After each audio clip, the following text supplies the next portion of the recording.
Takuto को एक जानलेवा बीमारी है जिसकी वजह से उसका कभी कोई दोस्त बना ही नहीं और अब उसकी फैमिली ने भी उसे अकेला छोड़ दिया है, तो कोई भी उसे हॉस्पिटल में देखने आता ही नहीं। ऐसे में वो अपना सारा समय एक गेम खेलने में बिताता है। ऐसे ही एक दिन अपनी बीमारी की वजह से उसकी मौत हो जाती है और जब उसे होश आता है वो जंगल में एक पत्थर के बने सिंहासन पर बैठा था। वो सोच ही रहा था कि यहाँ पर चल क्या रहा है, तभी जंगल से एक लड़की आती है और वो उसे अपना किंग बुला रही थी। इसका नाम अट्टू है जो कि उस गेम की उसकी सबसे फेवरेट कैरेक्टर है। वो उसे असल जिंदगी में देखकर बड़ा खुश था, लेकिन उसे समझ नहीं आ रहा था कि वो रिएक्ट कैसे करे। वहीं एटो को पता था कि वो एक गेम का हिस्सा थी और उसे ये भी पता है कि ताकुतो है कौन, एक लेजेंडरी प्लेयर जिसने कई साल लगातार नंबर 1 पोजीशन हासिल की थी और जितने भी एडवेंचर्स पर वो साथ में गए हैं एटो को वो भी याद है और वो दोनों ही खुश हैं कि वो फाइनली एक दूसरे से मिल पा रहे हैं। क्या तुमने मुझे यहाँ पर समन किया है? नहीं, मुझे भी नहीं पता यहाँ क्या हो रहा है। मैं भी अचानक से इस जंगल में पहुँच गई। मुझे लगता है कि ये दुनिया इटर्नल नेशंस की गेम जैसी है, पर हम इस बात के लिए श्योर नहीं हो सकते। पर पता करने का एक ही तरीका है। क्या तुम मेरे साथ बिल्कुल पहले जैसा एक नेशन बनाना चाहोगे? ताकुतो को ये आइडिया बहुत पसंद आता है और वो उसके साथ काम करने के लिए तैयार हो जाता है और वो दोनों गेम के सीक्वेंस को दोहराने लगते हैं। लेकिन जब वो आमने सामने कहते हैं वो उन्हें बड़ा अजीब लगता है। लेकिन सबसे पहले उन्हें ये पता करना है कि आखिर वो लोग है कहाँ। तो ताकुतो मैजिक का यूज करके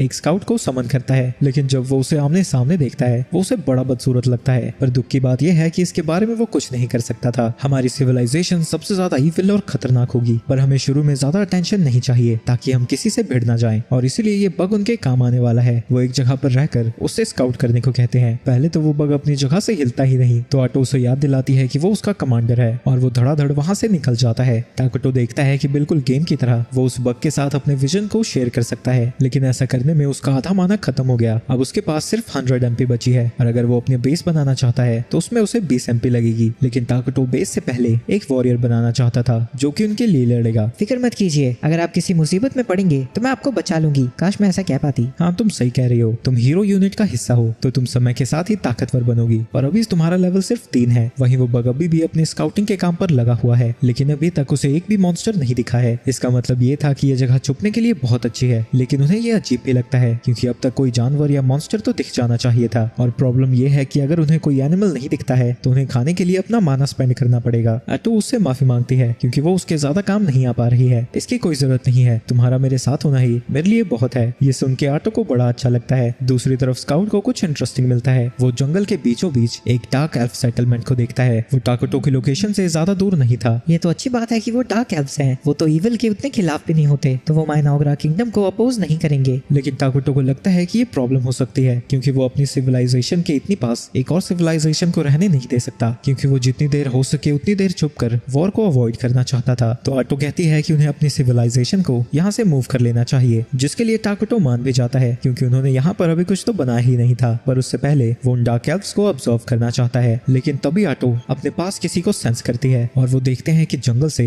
एक डार्क एल्फ्स का ग्रुप उन्हीं की तरफ आ रहा है। वो लोग भी उन्हें देखकर उतने ही हैरान थे क्योंकि उन्हें नहीं पता था कि इस जंगल में और लोग रहते हैं। डार्क एल्फ्स इस जगह पर सिर्फ इसलिए आए थे क्योंकि उन्हें अपने होम टाउन से बाहर निकाल दिया गया था, लेकिन इतनी लंबी जर्नी की वजह से काफी सारे फीमेल्स और बच्चे बीमार पड़ने लगे हैं। इसलिए एल्फ्स का छोटा ग्रुप जंगलों में खाना ढूंढने निकला था। लेकिन एमल बहुत डरी हुई थी क्योंकि उसने रूमर सुने हैं कि इस जंगल में एक एंशिएंट ईविल को सील किया गया है। लेकिन लीडर कहता है कि ये सब रूमर्स हैं, क्योंकि यहाँ सच में अगर कोई एंशिएंट ईविल होता तो पेड़ इतने अच्छे तरीके से ग्रो नहीं कर पाते। और जैसे ही वो ताकुतो को देखता है उसकी डर के मारे बुरी हालत थी क्योंकि जो उसे सामने दिख रहा था वो प्योर ईविल था। वो वहां से भागना चाहता था, लेकिन उसे लगता है कि अगर वो कुछ भी गलत करते हैं तो उसकी और उसके लोगों की जिंदगी खतरे में आ सकती है। तो वो डरा डरा ताकुतो के थ्रोन के पास जाता है और उसके सामने अपने घुटने टेकता है। मेरा नाम जिया है और मैं मज़ारा मेल्स का हेड वॉरियर हूँ। हमें माफ करना, हम बिना आपकी परमिशन के इस फॉरेस्ट में आ गए। ये अच्छी बात है कि तुम्हें अपनी जगह के बारे में पता है, लेकिन तुम बिना परमिशन के इस जंगल में क्या कर रहे हो? हमारे लोग पहले सेंट्रल प्लेन्स में रहा करते थे। हम एक पीसफुल ट्राइब है। लेकिन आटो उसकी लंबी चौड़ी कहानी नहीं सुनना चाहती थी और वो उसे कहती है कि वो शॉर्ट में सुनाए। हम लोगों को हमारी ही जगह से निकाल दिया गया। अब हमारे पास कहीं जाने की कोई जगह नहीं है। हम लोगों को अपनी ही जगह पर जान से मारा जा रहा था, तो हम खाना भी नहीं ले पाए। हमने काफी दिनों से कुछ नहीं खाया है। हमें हमेशा ही शांति चाहते थे, लेकिन इसके बाद भी हम पर हमला कर दिया गया और हमें लोग मारने लगे। तभी ताकुतो उनकी तरफ काफी सारे सेब फेंक देता है। ये तुम्हारे लिए है। क्या तुमने कभी एप्पल्स खाए हैं? क्या मैं इन्हें खा सकता हूँ? पर वहाँ पर लोग भूखे हैं। लेकिन तभी वो देखता है कि उसके पीछे सभी लोग खा रहे थे और वो उन्हें बड़ा टेस्टी लगता है, तो ताकुतो उन्हें और फल देने लगता है। लेकिन आटो ये देखकर भड़क जाती है कि जिया उसके किंग का दिया हुआ फल नहीं खा रहा था। तो जिया कहता है कि उसके क्लैन के बहुत सारे लोग हैं और छोटे छोटे बच्चे भी जिन्होंने काफी दिनों से खाना नहीं खाया है और वो उन्हें खिलाए बिना ये नहीं खा सकता। सकता। ये सुन के टाकुटो बहुत सारे फल और सब्जियां दे देता है। ये सारे फल तुम्हारे हैं। जो देखकर आटो भी हैरान हो जाती है। वहीं जिया सोच रहा था कि आज तक उनकी किसी ने भी मदद नहीं करी और वो उससे पूछता है कि आखिर वो है कौन, लेकिन टाकुटो कोई जवाब नहीं देता। दूसरी तरफ काफी सारे डार्क एल्व्स की बुरी हालत थी, लेकिन तभी वो लोग खाना लेकर पहुंच जाते हैं और खाना खाकर वो बहुत खुश थे और खुशी के मारे वो रोने लगते हैं। एक लड़की उनसे पूछती है कि उसे ये खाना कहाँ से मिला, लेकिन जिया उसे सच नहीं बताता और कहता है कि जंगलों में ऐसे ही मिल गया। सभी एल्व्स खा पी कर सो जाते हैं, लेकिन जिया अकेला बैठा हुआ था। तभी विलेज का एल्डर मोल्टर उसके पास आता है। तुमने आज बहुत अच्छा काम किया। इतनी लंबी उम्र में मैंने कभी भी इतने अच्छे फल नहीं खाए हैं। लेकिन मोल्टर देखता है कि जिया थोड़ा परेशान दिख रहा था, तो वो इसके बारे में पूछता है। मैं जंगलों में एक लेजेंडरी बीइंग से मिला था, जिसके बारे में शायद हमने किताबों में पढ़ा है। कहा जाता है कि उसे अकर्स लैंड में सील कर दिया गया था। क्या तुम किंग ऑफ रून्स की बात कर रहे हो? मैंने पुरानी कहानियों में पढ़ा था कि जब दुनिया का अंत आने वाला होगा तब किंग ऑफ रून्स सामने आएगा और वो दुनिया को नए तरीके से शुरू करने के लिए उसे खत्म कर देगा। क्या तुमने उससे बात की थी? नहीं, किंग हमारी समझ से परे था, लेकिन उसके साथ में एक लड़की थी जो उसकी बातें हमें बता रही थी। उसकी बातों से मोल्टर को यकीन हो जाता है कि वो बीइंग कोई एंजल तो है नहीं और उसे लगता है कि उसने इतने खाने के लिए कहीं अपनी सोल तो सैक्रिफाइस नहीं कर दी। लेकिन जिया उसे बताता है कि किंग ऑफ रून्स ने इस खाने के बदले कुछ नहीं मांगा। लेकिन ये मोल्टर को बड़ा अजीब लगता है क्योंकि इविल बीइंग्स कभी फ्री में कुछ नहीं देते। जिया को लगता है कि उसने ऐसा इसलिए किया होगा क्योंकि उसे उन पर दया आ गई थी और वो उसे हिज ग्रेस कह के बुलाता है, जो सुन के मोल्टर हैरान हो जाता है क्योंकि उस टाइटल को तभी यूज किया जाता है जब हाईएस्ट रिस्पेक्ट दिखानी हो। लेकिन जिया कहता है कि इसमें गलत ही क्या है क्योंकि वो उनकी रिस्पेक्ट का हकदार है। क्या तुम सच में किंग ऑफ रून्स को डिफेंड कर रहे हो? कहीं उसने तुम्हें हिप्नोटाइज तो नहीं कर दिया? मैं आपको याद दिला दूं, हम बहस इसलिए कर पा रहे हैं क्योंकि उस इविल गॉड ने हमें खाना दिया था और जैसी हमारी सिचुएशन थी मैं क्या कर सकता था। मोल्टर रियलाइज करता है कि वो उसे जज नहीं कर सकता क्योंकि जैसी उनकी सिचुएशन है किंग ऑफ रून्स पर भरोसा करना लाजमी है। पर ट्राइब का एल्डर होने के तौर पर अब से नेगोशिएशंस को मैं संभालूंगा। मैं 2 सालों से जिंदा हूँ तो मुझे यकीन है कि मैं उसे समझ पाऊंगा। दूसरी तरफ आटो टाकुटो को डांट लगा रही थी क्योंकि उसने बिना सोचे समझे दान करने के चक्कर में अपना माना वेस्ट कर दिया। मुझे उनके लिए बुरा लग रहा था और मैं नहीं चाहता था कि उनके बच्चे भूख से मर जाएं। आटो उसकी बात को समझती है पर वो उसे याद दिलाती है कि उन्होंने तो अपने किंगडम को सेटअप भी नहीं किया, तो वो अपने रिसोर्सेज को ऐसे वेस्ट नहीं कर सकते। तुम सही कह रही हो, माफ करना मैंने तुमसे पहले बात नहीं की पर आगे से मैं ध्यान रखूंगा। पर मेरी एक और प्रॉब्लम है, जब वो एल्व्स यहाँ पर आए थे मैं इतना नर्वस था कि ढंग से बात ही नहीं कर पाया। क्या आप नर्वस थे इसलिए नहीं ढंग से बात कर रहे थे? मुझे लगा था आप किंग का रोल प्ले कर रहे हैं। तो असल में ये एक इंट्रोवर्ट निकला। इसके बाद वो बग उनके पास वापस आता है और बताता है कि एल्व्स फिर से उन्हीं की तरफ आ रहे हैं। टाकुटो हैरान था कि वो फिर से इधर आने लगे, पर उसे लगता है कि वो इसलिए आ रहे हैं ताकि वो बच्चा खुचा खाना लेकर जा सके। पर काश वो जल्दी से यहाँ से चले जाएं क्योंकि हमारी सिविलाइजेशन और उनके बीच तो कॉन्फ्लिक्ट ही होगा। वो सीधा उन्हें यहाँ से निकलने को कह सकता था, लेकिन उसे आटो के अलावा किसी और से बात करनी पड़ेगी जो उसके बस का है ही नहीं। ये देख के आटो कहती है कि वो टाकुटो की जगह नेगोशिएशंस को संभाल सकती है ताकि सभी को लगे कि टाकुटो एक मिस्टीरियस और इविल किंग है, ना कि कोई इंट्रोवर्ट नल्ला। इसके थोड़ी देर बाद वो दोनों वहाँ पर पहुंच जाते हैं। सबसे पहले मोल्टर अपना इंट्रोडक्शन देता है और अपनी ट्राइब को खाना देने के लिए उसका शुक्रिया अदा करता है और जिसने उसकी मदद की है वो उसका नाम जानना चाहता था। तो आटो उन्हें बताती है कि वो किंग ऑफ रून्स टाकुटो इरा के सामने है। उन्हें यकीन नहीं होता कि टाकुटो सच में वही किंग ऑफ रून्स है, जिसकी वजह से वो और ज्यादा डर जाते हैं और मोल्टर फिर से उसकी दया के लिए उसका शुक्रिया अदा करता है। टाकुटो ये देखकर खुश था कि एल्व्स के साथ सब कुछ स्मूथ जा रहा है और आटो उनसे कहती है कि वो अपना खाना ले और उनके जंगल से निकल जाएं। ये सुन के वो दोनों ही हैरान हो जाते हैं क्योंकि उन्हें लगा था कि किंग ऑफ रून्स की मदद के लिए उन्हें बहुत बड़ी कीमत चुकानी पड़ेगी और वो आटो से पूछते हैं कि क्या वो सच में बिना रिटर्न में कुछ दिए यहाँ से जा सकते हैं। आटो उनसे कहती है कि उनके पास कुछ वैल्यूएबल है ही नहीं जो कि वो उन्हें ऑफर कर सके। मोल्टर डरा हुआ था क्योंकि अगर किसी तरह से वो उसे वापस पे नहीं करते तो कहीं अंत में उन्हें अपनी सोल ना देनी पड़े, पर ऑब्वियसली वो लास्ट वाला पार्ट मुंह खोलकर नहीं बोलता। तो टाकुटो आटो को बात करने के लिए बुलाता है जो कहती है कि ये बहुत परेशान कर रहे हैं, इससे अच्छा तो यही होगा कि इन सबको मारकर वो काम रफा दफा करे। लेकिन टाकुटो उनके साथ एक बेनिफिशियल रिलेशनशिप बनाना चाहता था और वो जानता है कि वो किंग ऑफ रून्स जैसी चीज से ऐसे ही फ्री में कुछ लेने से डर रहे हैं। तो वो कहता है कि उन्हें शांत करने के लिए उन्हें कुछ रीजनेबल मांगना चाहिए। आटो को भी ये आइडिया पसंद आता है और जब वो ये दोनों एल्व्स को बताती है उनके भी दिमाग को थोड़ी शांति मिलती है, लेकिन वो अभी भी सोच रही थी कि उन्हें क्या मांगना चाहिए। तो आटो कहता है कि वो बाहर की दुनिया के बारे में उनसे पूछे। खाने के बदले तुम्हें टाकुटो को बाहर की दुनिया के बारे में इंफॉर्मेशन देनी होगी, लेकिन इंफॉर्मेशन देते ही तुम्हें और तुम्हारे लोगों को जंगल से निकल जाना होगा। पर इसका मतलब ये होता कि सारे एल्व्स फिर से बेघर हो जाएंगे। तो मोल्टर उनसे रिक्वेस्ट करता है कि वो उन्हें यहाँ पर रहने दे। ऐसा नहीं होने वाला, और अगर तुम्हें अपनी जिंदगी प्यारी है तो तुम्हें टाकुटो के बारे में किसी को नहीं बताना है। जिया कुछ कहने वाला था क्योंकि अगर डार्क एल्व्स जंगल से निकल गए तो वो सर्वाइव नहीं कर पाएंगे, पर मोल्टर उसे रोक देता है क्योंकि वो किंग ऑफ रून्स को गुस्सा नहीं दिला सकते थे। इसके बाद वो दोनों वहाँ से जाने लगते हैं, पर टाकुटो सोच में पड़ जाता है कि क्या ये करना सही होगा। होगा, क्योंकि अगर वो लोग यहाँ से निकल गए तो वो कभी भी मारे जा सकते हैं। तुम लोग मेरे सिटीजन बन जाओ। आप आखिर करना क्या चाहते हैं? मैं रिफ्यूजी स्ट्रेटजी यूज करने की सोच रहा हूँ। डार्क एल्व्स न्यूट्रल होते हैं, पर अगर हम उन्हें अपनी सिविलाइजेशन में आने देते हैं तो क्या पता गेम की तरह वो भी इविल बन जाएं। पर माइनॉग्रा के मेन सिटीजन होमुंकुली से वो बहुत ज्यादा अलग हैं। तुम्हें पता है ना वो कितने भद्दे दिखते हैं और उनके साथ हम बात भी नहीं कर सकते। क्या तुम हमेशा वैसे लोगों को देखना चाहोगी? मेरे किंग यहाँ पर एक सिविलाइजेशन बनाना चाहते हैं और अगर तुम किंगडम के सिटीजन बनते हो तो किंग तुम्हें प्रोटेक्ट करेंगे। वो उससे पूछते हैं कि उसकी सिविलाइजेशन ज्वाइन करने पर उन्हें क्या मिलेगा। आटो कहती है कि जब वो लोग माइनाग्रा को ज्वाइन करेंगे उन्हें इविल समझा जाएगा, लेकिन वो ज्वाइन करना चाहते हैं या फिर नहीं ये पूरा उन्हीं का डिसीजन है। लेकिन अगर वो ज्वाइन करते हैं तो उसमें काफी मजा आएगा। इसके बाद हम कुछ देर बाद का सीन देखते हैं जब टाकुटो और आटो डार्क एल्व्स के कैंप की तरफ जा रहे थे। क्योंकि उन्होंने टाकुटो के नेशन को ज्वाइन करने का डिसीजन ले लिया है तो वो सभी लोग उसके सामने झुककर उसके लिए रास्ता खाली कर देते हैं और वो उस थ्रोन की तरफ जा रहा था जो उन लोगों ने उसके लिए बनाया है। लेकिन जो भी उसके इविल ऑरा के थोड़ी भी करीब पहुंचता है वो बेहोश हो जाता है। वहीं कई लोग उसे देखकर एक्साइटेड भी थे। जिया सभी को वार्न करता है कि वो डायरेक्टली टाकुटो को ना देखें क्योंकि वो उसे रूट समझेगा, लेकिन टाकुटो को इससे कोई फर्क नहीं पड़ता था। जिसके बाद वो सभी एल्फ से कहता है कि जो भी यहाँ पर मौजूद है वो माइनॉग्रा का सिटीजन है। इतना कहते ही स्पीच खत्म हो जाती है। वहीं जिया को लग रहा था कि और भी चीजें होंगी क्योंकि अटो ने कहा था कि वो इविल बन जाएंगे, लेकिन तभी जिया कुछ फील करने लगता है। नफरत बढ़ती जाती है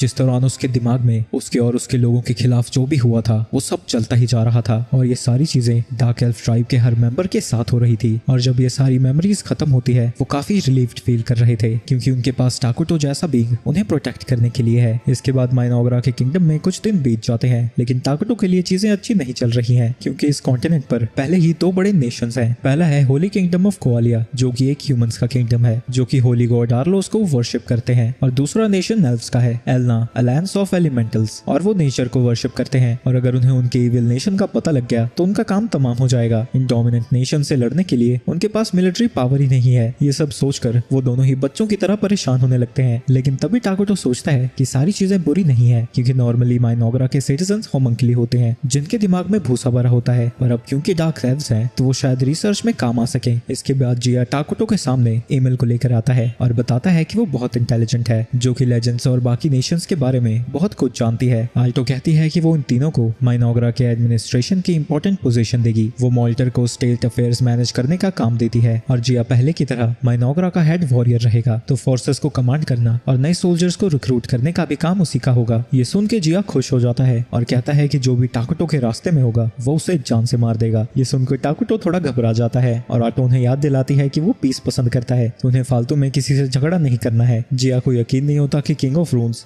गांधी को फॉलो करता है। आटो कहती है कि वो आराम करें क्योंकि वो जल्द ही लोगों के लिए घर बनाना शुरू करने वाले हैं, लेकिन वो देखती है कि वो तीनों के तीनों जल्दी से जल्दी काम शुरू करना चाहते थे, जिसके लिए टाकुटो मान जाता है। लेकिन वो कहता है कि उन्हें घर ऐसे बनाने चाहिए ताकि फॉरेस्ट को ज्यादा नुकसान ना पहुंचे। तो मॉल्टर कहता है कि ऐसा तभी मुमकिन है जब वो हॉलो ट्रीज को घर की तरह यूज करने लगे। ये सुन के टाकुटो बड़ा खुश होता है और उनसे कहता है कि जब वो चाहे शुरू कर सकते हैं और रिफॉरेस्ट करना ना भूलें। लेकिन उन तीनों में से कोई भी रिफॉरेस्टिंग का मतलब नहीं जानता था। ये लोग नहीं जानते, जहाँ तक चीजें मुझे पता लगी है यहाँ की मैजिक टेक्नोलॉजी फोर्ट्रेस बिल्डिंग तक पहुंच गई होगी। आटो उनसे पूछती है कि क्या वो मिलिट्री मैजिक और 6 मेजर एलिमेंट्स के बारे में नहीं जानते। मॉल्टर कहता है कि वो 4 मैजिक एलिमेंट्स के बारे में जानता है, लेकिन उनमें से किसी ने भी मिलिट्री मैजिक के बारे में नहीं सुना था। मॉल्टर पूछता है कि जितना हमारे किंग ने सोचा था हमारी मैजिकल टेक्नोलॉजी उससे पीछे है। हाँ, लेकिन जब हम उसे एडवांस कर लेंगे तो हम बाकी के नेशन से काफी आगे पहुंच चुके होंगे। इसके बाद आटो उन्हें समझाती है कि रिफॉरेस्टेशन का मतलब जहाँ से वो पेड़ काटते हैं वहाँ एक और पेड़ लगाना है, पर मॉल्टर कहता है कि उन्हें दोबारा उगने में तो कई 100 साल लग जाएंगे। तो आटो उसे बताती है कि रिफॉरेस्टेशन टेक्नोलॉजी में मेजर एलिमेंट्स का यूज किया जाता है ताकि उनकी ग्रोथ को एक्सेलरेट किया जा सके, और ये सारी विजडम उनके किंग टाकुटो की है। एलन पूछती है जो एप्पल किंग ने दिए थे क्या वो भी उन्होंने ही बनाए हैं। आटो उसे बताती है कि हाँ, वो सारी उसी की क्रिएशन है और उसे उनके अंगूर बहुत पसंद है।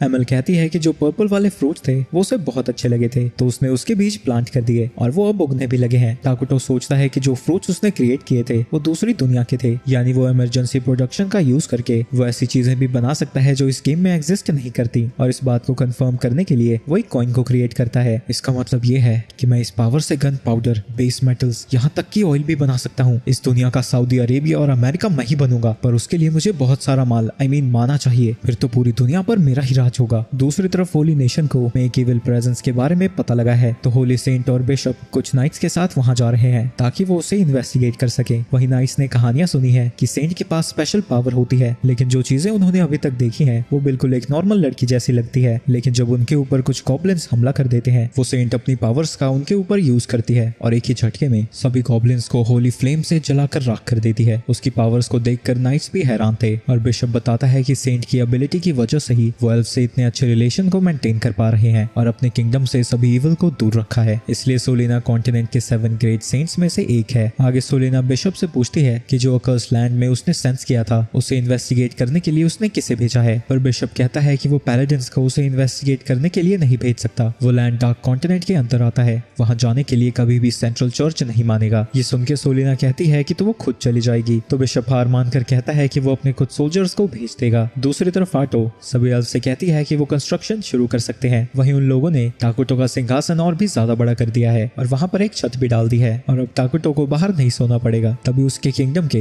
एडमिनिस्ट्रेटर्स वहां पहुंच जाते हैं क्योंकि आज उनकी डोमेस्टिक फेयर मीटिंग है। साथ ही उन्होंने टाकुटो के लिए नए क्लोथ्स डिजाइन करना भी पूरा कर दिया है। जैसा कि उसने कहा था, नए कपड़े पहनकर टाकुटो बड़ा खुश हो जाता है क्योंकि वो कब से हॉस्पिटल के कपड़े पहन रहा था। भाई ये किस तरह के कपड़े हैं? ये क्या टाइगर श्रॉफ और रणवीर को कंपटीशन देना चाहता है? इसके बाद वो मीटिंग को शुरू करने वाले थे, लेकिन तभी वो लोग देखते हैं कि टाकुटो बहुत ज्यादा एक्साइटेड था और सारी चीजों को एंजॉय कर रहा है। तो आटो कहती है कि मीटिंग को वो शुरू करेगी और जब किंग रेडी होगा वो वहां पर आ जाएगा। सबसे पहले मॉल्टर आटो से पूछता है कि उन्हें किस तरह की बिल्डिंग को कंस्ट्रक्ट करना चाहिए, क्योंकि थ्रोन रूम के अलावा उन्होंने कुछ नहीं बनाया है, बस बेसिक काम जैसे जमीन को बराबर किया है। आटो कहती है कि उन्हें सबसे पहले फूड प्रोडक्शन फैसिलिटी बनानी चाहिए क्योंकि उन लोगों का पेट भरा रखना ज्यादा जरूरी है। जिया उससे पूछता है कि टाकुटो तो उनके लिए खाना बना ही सकता है, तो उन्हें उसकी फिक्र करने की क्या जरूरत है? हम खाने के लिए हमेशा उनके ऊपर डिपेंड नहीं कर सकते, जब वो यहाँ पर नहीं होंगे तब हम क्या करेंगे? जिसके बाद वो एक अजीब सी चीज दिखाती है और उन्हें बताती है कि ये फ्लैश ट्री है। उसे देखकर सभी लोग घबराए हुए थे, लेकिन आटो की एक्सप्लेनेशन उन्हें और ज्यादा डरा देती है क्योंकि एक तरह का ये स्पेशल मीट उगाता है जो कि ह्यूमन मीट जैसा लगता है। लेकिन सभी लोग उसे बताते हैं कि ज्यादातर एल्फ ऐसा मीट नहीं खाना चाहेंगे जो कि ह्यूमन मीट जैसा लगता हो। तो टाकुटो कहता है कि वो सही कह रही है, सबकी पसंद अलग होती है और वो उनके लिए भी कुछ करेंगे। और उनकी मीटिंग का अगला टॉपिक रिसर्च है। उनकी नेशन बहुत छोटी है और अगर वो जल्दी से आगे बढ़ना चाहते हैं तो उन्हें नई टेक्नोलॉजी का इजाद करना होगा। आटो कहती है कि वो लोग मिलिट्री टेक्नोलॉजी पर काम करेंगे। नॉर्मल मैजिक एक साथ लगभग दर्जन के आसपास लोगों को अटैक करना परमिट करता है, जो कि मॉल्टर अभी कर ही सकता है, लेकिन मिलिट्री मैजिक एक साथ हजारों लोगों पर अटैक कर सकता है, यहाँ तक कि वो लोग जमीन को बदल सकते हैं ताकि वॉर में उन्हें एडवांटेज मिल सके। मॉल्टर ये सब सुन के एक्साइटेड हो जाता है, तो वो कहता है कि वो इस रिसर्च को खुद हैंडल करेगा और आखिरी बारी मिलिट्री प्लानिंग की थी। जिया कहता है कि वो तुरंत ही आर्मी को ट्रेन करना शुरू कर देगा, लेकिन टाकुटो उसे रोक देता है क्योंकि मिलिट्री नेशन में ज्यादा कुछ कंट्रीब्यूट नहीं करती और अभी तो बस वो रिसोर्सेज खाएगी। वैसे भी अगर वो आर्मी बना भी लेते हैं तो उनके नंबर इतने नहीं है कि वो किसी को हरा सकें। लेकिन जिया कहता है कि अगर उनके पास आर्मी नहीं होगी तो वो उसे प्रोटेक्ट कैसे करेंगे? ऊपर से जिया और मॉल्टर के ऊपर बाउंटीज है क्योंकि वो डार्क एल्व्स के लीडर हैं। टाकुटो सिचुएशन को समझ जाता है, लेकिन वो अपने रिसोर्सेज को आर्मी बनाने में नहीं लगाना चाहता था, तो वो कहता है कि वो सब कुछ एक हीरो बनाने में लगाएंगे, जिसके लिए आटो भी मान जाती है क्योंकि भले ही हीरो बनाने की प्रोडक्शन कॉस्ट ज्यादा है, लेकिन एक इंसान को खिलाना पिलाना एक आर्मी से बहुत ज्यादा आसान है। ये सब सुन के बाकी लोग कंफ्यूज हो जाते हैं और वो लोग आटो से पूछते हैं कि हीरो से उनका क्या मतलब है। आटो उन्हें बताती है कि माइनॉग्रा के कुछ हीरोज हैं जो कि किंग को सर्व करते हैं। वो बहुत ज्यादा पावरफुल हैं और उनकी एबिलिटीज भी कमाल कर है और वो थोड़े सन के भी हैं, तो उनसे डील करना कभी कभी मुश्किल हो जाता है। किसी भी हीरो को समन करने के लिए हमें कई सारी कंडीशंस को पूरा करना पड़ता है, पर जिस हिसाब से अपनी प्रोग्रेस चल रही है वो जल्दी एक हीरो को समन कर पाएंगे और एक हीरो को समन करना आर्मी जितनी बड़ी बात नहीं है, तो हमारा किंगडम छुपा रह सकता है। और अभी के लिए उनके मीटिंग के सारे टॉपिक्स खत्म हो जाते हैं। माइनॉग्रा के लोगों की हैप्पीनेस टाकुटो के लिए बहुत ज्यादा इंपॉर्टेंट है क्योंकि वो जितने ज्यादा खुश होंगे उसको माना उतना ही ज्यादा मिलेगा। दूसरी तरफ एम्पायर में जूनियर पैलेडिन लोर्नियस प्रे कर रहा था, तभी वहाँ हाई पैलेडिन वेल्डस आता है जो कि उससे बात करना चाहता था। वेल्डस देखता है कि उसके गले में एक वेडिंग रिंग है, यानी घर पर उसका एक फैमिली इंतजार कर रही होगी। वो उससे पूछता है कि उसकी फैमिली कैसी है, तो लोर्नियस बताता है कि उसकी एक वाइफ है मार्शा और एक बेटी जिसका नाम मीना है, पर इससे ज्यादा वो अपनी पर्सनल लाइफ के बारे में बात नहीं करना चाहता। लोर्नियस ने सुना था कि वेल्डस थोड़ा बदतमीज है और जो चीजें उसने देखी हैं रूमर सही थे, पर वो बुरा इंसान नहीं लगता। वहीं वेल्डस को लगता है कि उनका मिशन बड़ा ही बेकार है, पर लोर्नियस उसे याद दिलाता है कि यह मिशन सेंट की रेवलेशन से रिलेटेड है। वैसे तुम कह तो सही रहे हो, पर हमें फिर ऐसे नोबड़े क्यों मिले हैं? हमारी पूरी टीम में सिर्फ हम ही 2 पैलेडिन्स हैं और बाकी सब तो मर्सनरीज हैं। दूसरी तरफ माइनॉग्रा में कंस्ट्रक्शन बड़ी ही तेजी से चल रहा है और यह जगह फाइनली एक प्रॉपर नेशन जैसी लगने लगी थी। और अब डार्क एल्व्स फ्लैश ट्री से घबराते नहीं है। वहीं टाकुटो बड़ा खुश था क्योंकि स्क्रीन की जगह अपनी आंखों से यह सब कुछ देखना बड़ा ही अलग एक्सपीरियंस है।